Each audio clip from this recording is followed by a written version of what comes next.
जीवन की परिस्थितियों में मनुष्य का धन बल, बाहुबल या अन्य उपलब्धियां केवल एक सीमा तक उसका साथ देती हैं। परंतु जब उसका विश्वास तथा आज्ञाकारिता परमेश्वर की विश्वसनीयता के साथ जुड़ जाती हैं, तो आश्चर्य कर्म होने लग जाते हैं।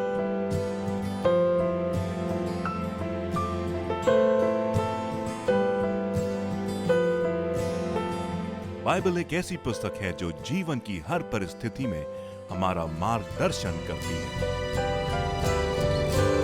बाइबल क्या कहती है?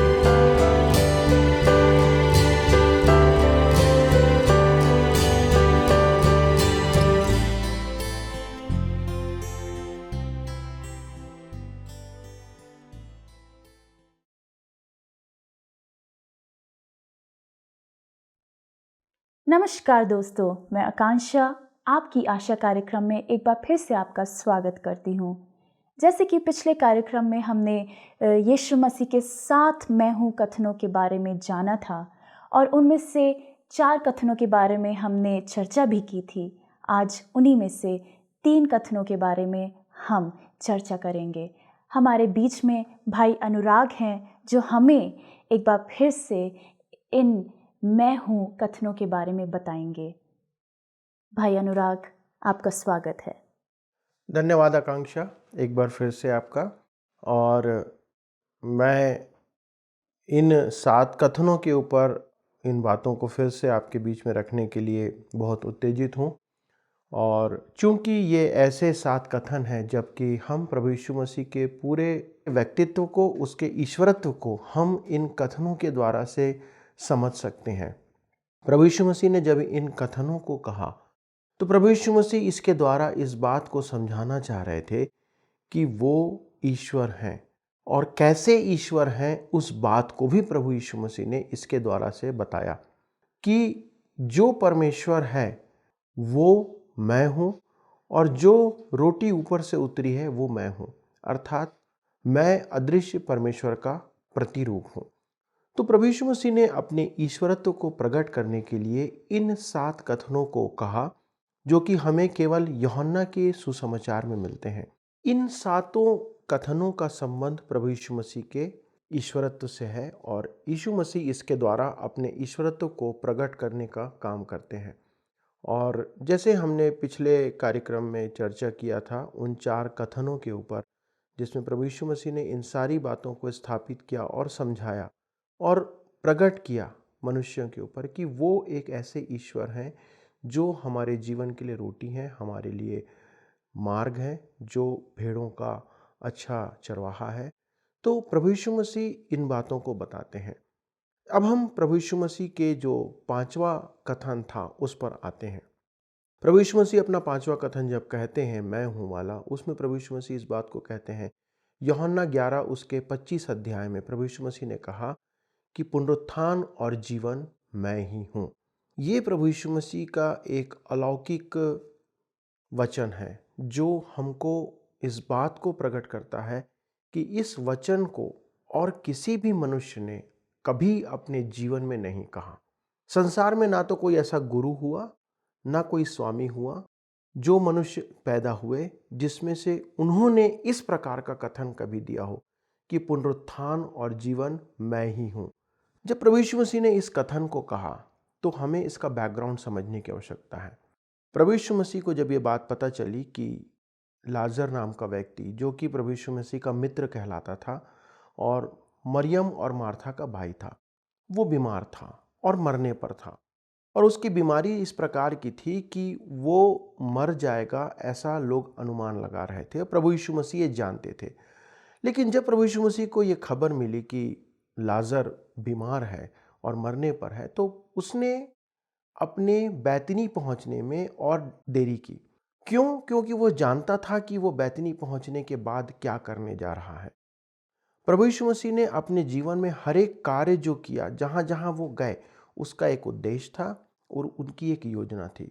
और इसीलिए प्रभु यीशु मसीह जानबूझ करके देरी से लाजर के मृत्यु के बाद वहां पहुंचते हैं, और बाद में खबर पता चलती है कि लाजर की मृत्यु हो गई।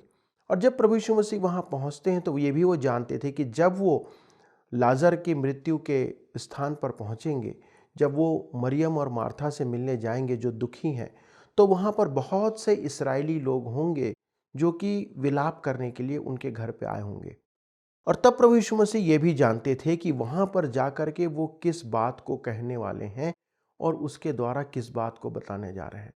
प्रभु यीशु मसीह जब ये कहते हैं कि पुनरुत्थान मैं हूँ, उसका मतलब ये है कि प्रभु यीशु मसीह इस बात को बता रहे हैं लोगों को, पूरे संसार को इस बात को बता रहे हैं कि हर एक मनुष्य का पुनरुत्थान होना है। चाहे हम भले काम करें, चाहे हम बुरे काम करें, चाहे हम मसीह को जानते हो या मसीह को हम नहीं जानते हो। क्यों? क्योंकि ये पुनरुत्थान जो है वो पुनरुत्थान इसलिए होगा, जिन्होंने भला काम किया है उन्हें भलाई का बदला देने, और जिन्होंने बुरा काम किया है उन्हें बुराई का बदला देने। तो प्रभु यीशु मसीह ने जब इस बात को कहा कि पुनरुत्थान मैं हूँ, तो वो ना केवल इस बात को बता रहे थे कि मैं पुनरुत्थान हूँ, परंतु हर एक का पुनरुत्थान होना है।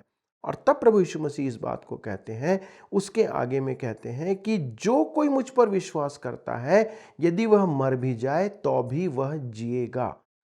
प्रभु यीशु मसीह ये बताना चाहते हैं कि जो कोई प्रभु यीशु मसीह पर विश्वास करता है, उसके बाद यदि वो मर जाता अर्थात हमारा जो जीवन है उसकी एक सीमा है। हो सकता है 50, 60, 80, 100 वर्ष, 120 वर्ष, हम उससे ज़्यादा शायद ना जी पाएं। लेकिन उस सीमा के बाद जब हमारा शारीरिक जीवन समाप्त हो जाएगा, तब हमारा जो आत्मिक जीवन है वो प्रारंभ होगा। और हर एक मनुष्य के लिए यह निर्धारित किया गया है कि बाइबल बताती है कि हर एक मनुष्य के लिए मृत्यु और न्याय का होना निश्चित किया गया है। यदि जो पैदा हुआ है उसे मरना है और उसे न्याय सिंहासन के सामने खड़ा होना है। लेकिन यदि हम प्रभु यीशु मसीह पर विश्वास करते हैं, जो पुनरुत्थान है, वो हमें इस बात को प्रकट करता है और इस बात को हमें वो आश्वासन देता है कि यदि हम उस पर विश्वास करते हैं, तो यदि हम मरते भी हैं तो अभी सदा काल जीवित रहेंगे, अर्थात हम अनंत जीवन में पहुंचने पाएंगे। प्रभु यीशु मसीह ही वो मार्ग है, जैसा उसने कहा, जो बताया कि द्वार मैं हूं, जो मुझसे प्रवेश करता है वो अनंत जीवन में प्रवेश करने पाएगा। प्रभु यीशु मसीह पुनरुत्थान है, और अपनी मृत्यु के बाद जब प्रभु यीशु मसीह जी उठे, तो उन्होंने इस बात को साबित किया कि वो पुनरुत्थान है। जैसा प्रभु यीशु मसीह ने कहा था कि यदि तुम इस मंदिर को ढा दो तो मैं तीसरे दिन फिर इसे खड़ा कर दूंगा। प्रभु यीशु मसीह अपने जीवन के लिए कह रहे थे कि ये जीवन को जब तुम ढा दोगे या इसे मार डालोगे या बलिदान कर दिया जाएगा, तब मैं तीसरे दिन इसे फिर से जिला उठाऊंगा। उस पुनरुत्थान के विषय में प्रभु यीशु मसीह बात कर रहे थे। और जीवन मैं हूँ। प्रभु यीशु मसीह पुनरुत्थान भी है और प्रभु यीशु मसीह जीवन भी है। यदि हमें आज जीवन चाहिए, जीवन मतलब अनंत जीवन, प्रभु यीशु मसीह हमको इस बात को बताते हैं और हमको स्मरण दिलाना चाहते हैं कि हमने यदि प्रभु यीशु मसीह पर विश्वास किया है, तो मृत्यु का हम पर अब कोई कब्जा नहीं है। प्रभु यीशु मसीह ने उस क्रूस के ऊपर मृत्यु को हरा दिया। जब प्रभु यीशु मसीह जी उठे, एक पहले फल के रूप में प्रभु यीशु मसीह जी उठे, तो प्रभु यीशु मसीह ने उस मृत्यु को वहां हराया। पाप का जो डंक मृत्यु है, बाइबल बताती है कि पाप का डंक मृत्यु है, और प्रभु यीशु मसीह ने उस क्रूस पर मृत्यु के बाद और जयवंत होकर के मृत्यु पर उस पाप को हराया, उस मृत्यु को हराया। और आज जो प्रभु यीशु मसीह पर विश्वास करते हैं, वो प्रभु यीशु मसीह के साथ जी उठेंगे, प्रभु यीशु मसीह के आने पर जी उठेंगे। और हमको इस बात को जानने की आवश्यकता भी है और हमें विश्वास करने की आवश्यकता है कि जिस प्रकार प्रभु यीशु मसीह सशरीर जी उठे, उस प्रकार हर एक मनुष्य सशरीर जी उठेगा। जो प्रभु यीशु मसीह पर विश्वास करते हैं, जो प्रभु में सोए हैं, वो प्रभु यीशु मसीह के आगमन पर फिर से जी उठेंगे। बाइबल इस बात को बताती है कि जितने मृतक हैं वो पहले जी उठेंगे और जो जीवित हैं वो बदल जाएंगे तब, जबकि प्रभु यीशु मसीह बादलों पर आएगा। तो हमारे लिए जो प्रभु यीशु मसीह पर विश्वास करते हैं, एक धन्य आशा है, एक अद्भुत आशा है कि हम सब प्रभु यीशु मसीह के साथ उसके समान जी उठेंगे। कब? जब प्रभु यीशु मसीह आएगा। और ये कब होगा? जब वो अंतिम तुरही फूंकी जाएगी। और जैसा मैं आपसे कह रहा था कि बाइबल कहती है हर एक मनुष्य के लिए मृत्यु और न्याय का होना आवश्यक है। एक मनुष्य होने के नाते हमारे लिए इस बात का एक आसरा भी है, एक आश्वासन भी है कि हम किस बात के लिए अपने आप को तैयार कर रहे हैं। क्या हम उस मृत्यु के लिए अपने आप को तैयार कर रहे हैं जो मृत्यु हर एक की आने वाली है? और क्या हम उस न्याय के लिए अपने आप को तैयार हो रहे हैं जब हमें परमेश्वर के न्याय सिंहासन के सामने खड़ा होना पड़ेगा? और वहाँ जब हम खड़े होंगे न्याय सिंहासन के सामने, तो हमारे कामों के अनुसार, हमारा हमने क्या भले काम किए उसके अनुसार वो हमारा न्याय करेगा। वो हमारे कामों को परखेगा, वो आग हमारे कामों को परखेगी। लेकिन बाइबल कहती है जितने प्रभु यीशु क्रिस्ट में हैं उन पर दंड की आज्ञा नहीं है। क्यों नहीं है? क्योंकि हमारे पाप प्रभु यीशु मसीह के लहू से धो दिए गए हैं। हमारे लिए ये धन्य आशा है कि उसने अपने ऊपर अपनी देह में हमारे पापों को ले लिया है। कब? जब हमने उस पर विश्वास किया। ये है हमारे लिए पुनरुत्थान और अनंत जीवन जो प्रभु यीशु मसीह हर एक को देता है। वही बात पहला कुरिन्थी 15 में पौलुस प्रेरित कहता है। यदि उसके 19 वचन को पढ़ेंगे, वहाँ पर लिखा हुआ है, यदि हम केवल इस जीवन में मसीह से आशा रखते हैं तो हम सब मनुष्यों से अधिक अभागे हैं। हम मसीह यीशु से किस बात की आशा रखते हैं? क्या सिर्फ इस जीवन में कि हम उसके साथ आनंद से रहें या हमें आशीषें मिलती रहें? हम प्रभु यीशु मसीह पर इसलिए विश्वास करते हैं कि पुनरुत्थान और अनंत जीवन प्रभु यीशु मसीह है और वो हमें वहाँ ले जाने के लिए सामर्थी है, सक्षम है और वो हमें वहाँ लेकर के जाएगा। क्यों? क्योंकि उसने ये वायदा किया है और उसने अपने लहू से हमारे पापों को धोकर शुद्ध किया। तो ये है प्रभु यीशु मसीह का 5वां वचन जब वो कहते हैं कि पुनरुत्थान और जीवन मैं हूँ। और प्रभु यीशु मसीह ने वहाँ पर लाजर को जिला करके इस बात को साबित किया सबके सामने कि पुनरुत्थान और जीवन मैं हूँ, जो मुझ पर विश्वास करेगा वो कभी ना मरेगा। और ये बात हमें भी स्मरण करना है कि हम प्रभु यीशु मसीह पर विश्वास करें और अनंत जीवन को प्राप्त करें। अच्छा, जो यीशु मसीह अगले कथन में बोलते हैं कि मार्ग, सत्य और जीवन मैं ही हूँ, उनका बोलने का मतलब इस वचन के द्वारा क्या था? प्रभु यीशु मसीह ने जब इस अगले कथन को कहा, यूहन्ना 14 उसके 6वें वचन में वो कहते हैं कि मार्ग, सत्य और जीवन मैं ही हूँ। और ये वो समय था कि जब प्रभु यीशु मसीह अपने अंतिम पड़ाव में थे चेलों के साथ और अचानक ही प्रभु यीशु मसीह ने अपने चेलों से इस कथन को कहा कि मार्ग, सत्य और जीवन मैं ही हूँ। और फिर आगे वो कहते हैं कि बिना मेरे द्वारा कोई पिता के पास नहीं पहुँच सकता। आज जिस 21वीं सदी में, जिस आधुनिक संसार में हम जी रहे हैं, जो कि एक बहुत ही अपेक्षकीय संसार है, जहाँ पर हमारे से बहुत अपेक्षा की जाती है, वहाँ पर यह विचारधारा कि ईश्वर तक पहुँचने के बहुत से मार्ग हैं, ये एक आम बात है। और हम शायद पिछले अपनी चर्चा में भी इस विषय पर बात कर रहे थे कि आज संसार के अंदर बहुत से मार्ग हैं और लोग बड़ी सरलता से इस बात को कहते हैं और ये मानते हैं कि बहुत से मार्ग हैं आज और उन मार्गों पे चल करके हम सब परमेश्वर के पास पहुंच सकते हैं। जो कुछ हम कर रहे हैं वो सही है, सिर्फ हमारे अंदर सच्चाई होना चाहिए और यदि हम गलत राह पे भी चल रहे हैं तो वो गलत नहीं है। ये बात बहुत गलत रूप से लोगों के जीवन में डाली गई है, ये लोगों को समझाई गई है।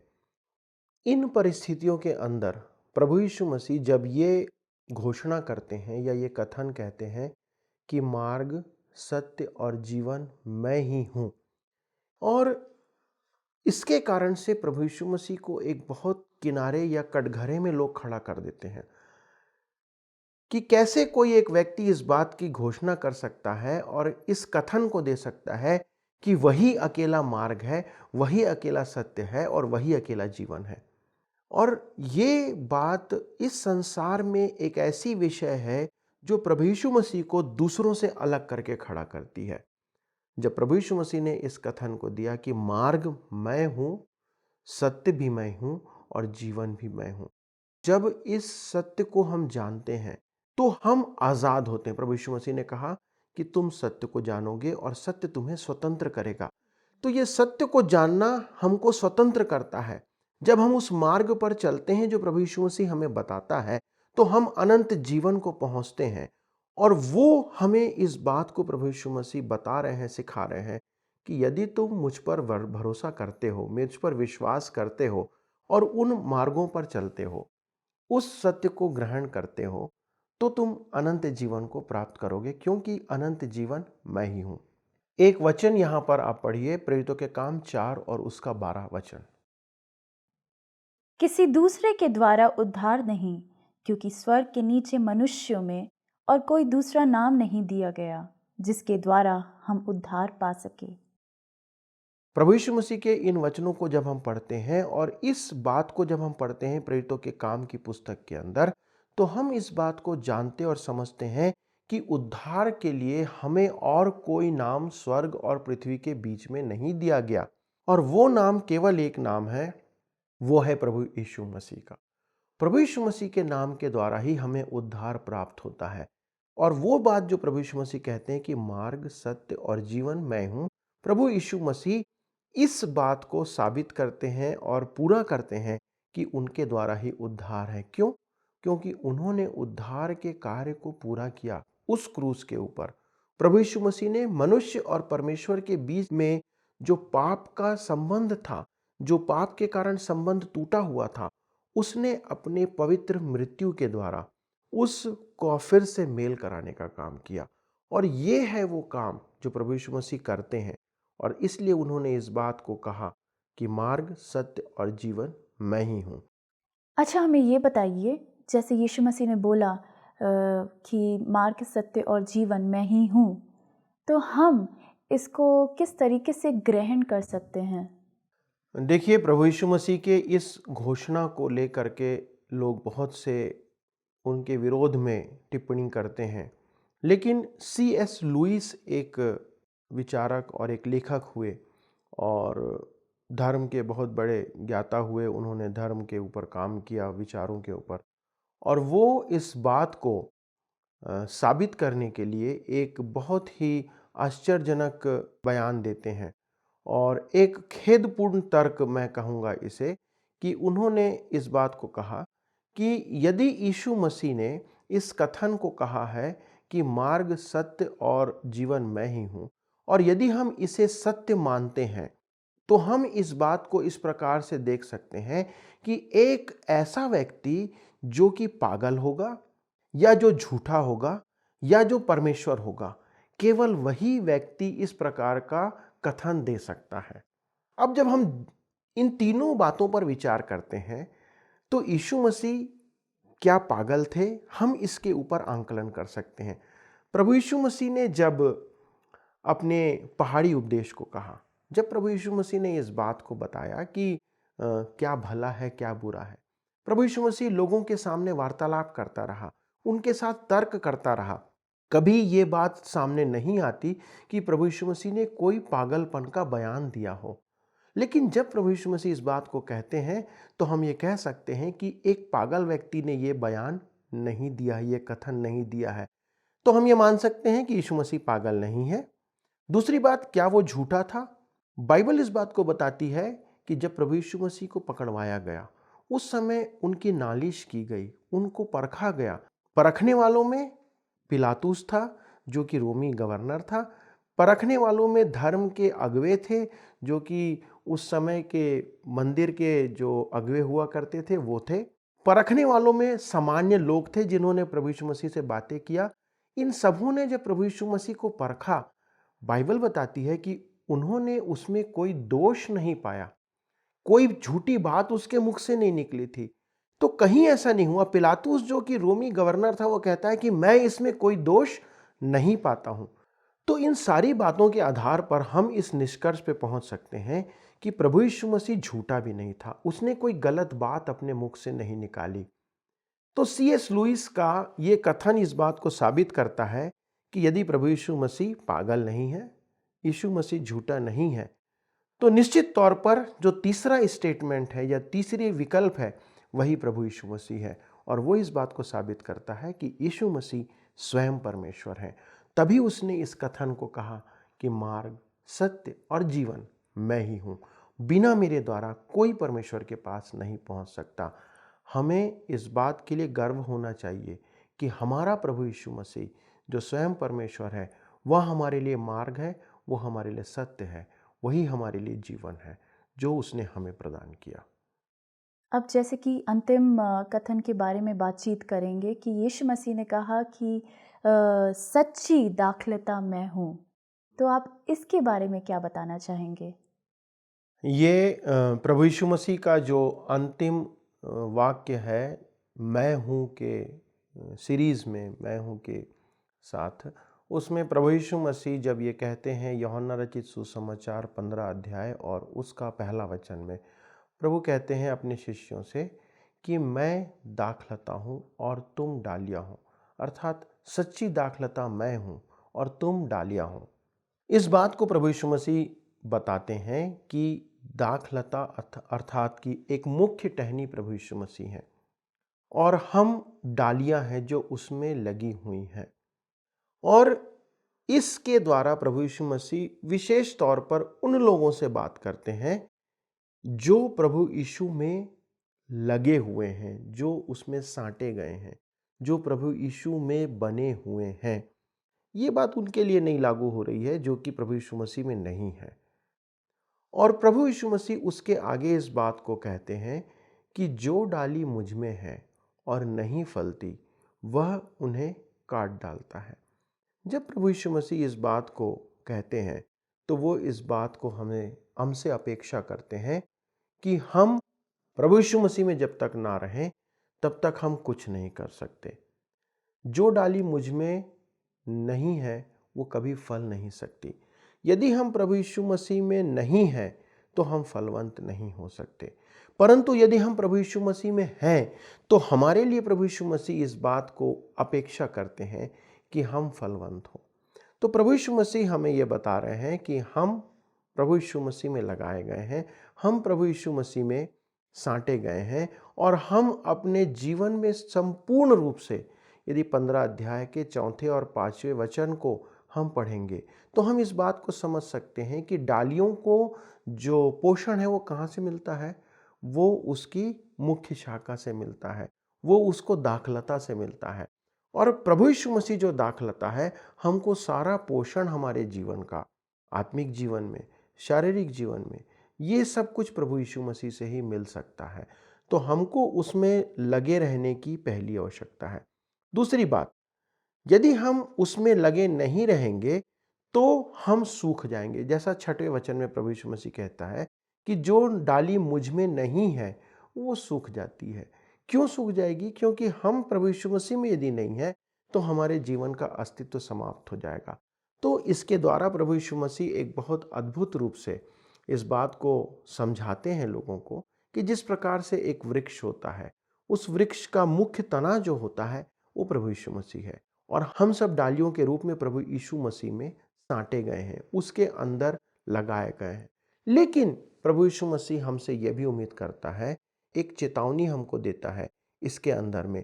वो कहता है कि मेरा पिता उन सब डालियों को काटता है जो फल नहीं लाती हैं। दूसरे वचन में प्रभु यीशु मसीह कहते हैं 15 अध्याय के। क्यों हम फलवंत नहीं हो रहे हैं, इस बात का आंकलन करने की हमको आवश्यकता है। तो प्रभु यीशु मसीह में यदि हम हैं और तो भी हम फलवंत नहीं हो रहे हैं तो हमें इस बात को देखने की आवश्यकता है कि हम कहाँ खड़े हैं। क्या हमारा संबंध प्रभु यीशु मसीह से वाकई में वैसा है जैसा होना चाहिए? और वो फल है जो प्रभु यीशु मसीह हमारे जीवन में देखना चाहता है, जो आत्मा के 9 फल हैं जो बाइबल में हमें मिलती है कि प्रेम, मेल, एकता, एक दूसरे के साथ संबंध बनाए रखना, हमें घमंड नहीं करना। ये सारे फल परमेश्वर हमारे जीवन में देखना चाहता है। हमारे जीवन में प्रभु यीशु मसीह का क्या मुख्य स्थान है ये हम जानते हैं।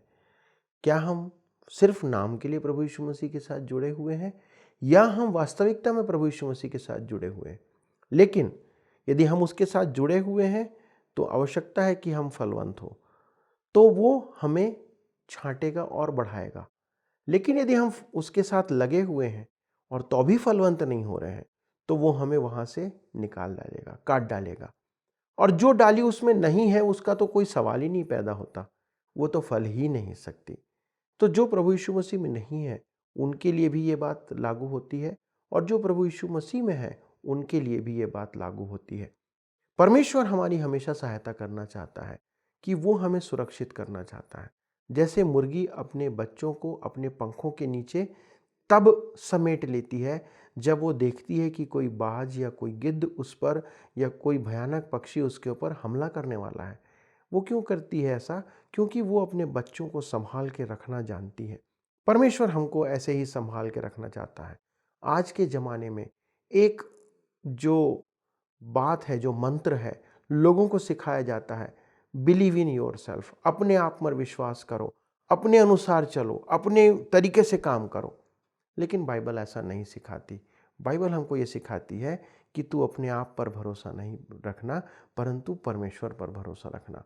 हमारा जो भरोसा, हमारा विश्वास वो प्रभु यीशु मसीह पर होना चाहिए। क्यों? क्योंकि वो मार्ग है, वो सत्य है, वो जीवन है। वो हमारा सच्चा चरवाहा है।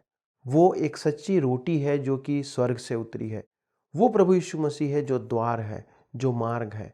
और वही प्रभु यीशु मसीह है जो हमसे प्रेम करता है, जिसने अपने प्राणों को हमारे लिए दिया। तो हम इन 7 वचनों के द्वारा उस प्रभु यीशु मसीह को जानते हैं। जब वो कहता है मैं ये हूँ, उसने अपने ईश्वरत्व को भी प्रकट किया, उसने अपने प्रेम को भी प्रकट किया, उसने उस मार्ग को भी प्रकट किया।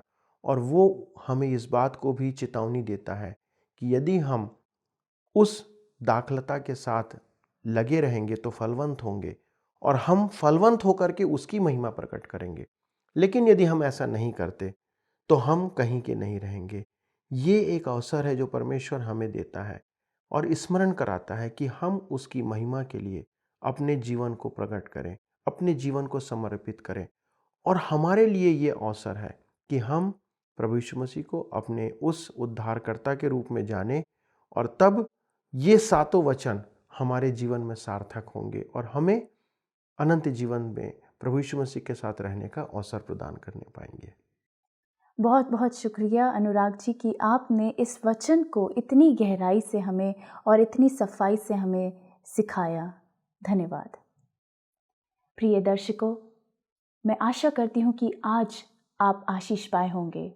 अगर आप इस विषय के बारे में और अधिक जानकारी को प्राप्त करना चाहते हैं तो नीचे दिए गए नंबर पर हमें कांटेक्ट करें। अगले कार्यक्रम में आपसे फिर मुलाकात होगी। तब तक के लिए नमस्कार।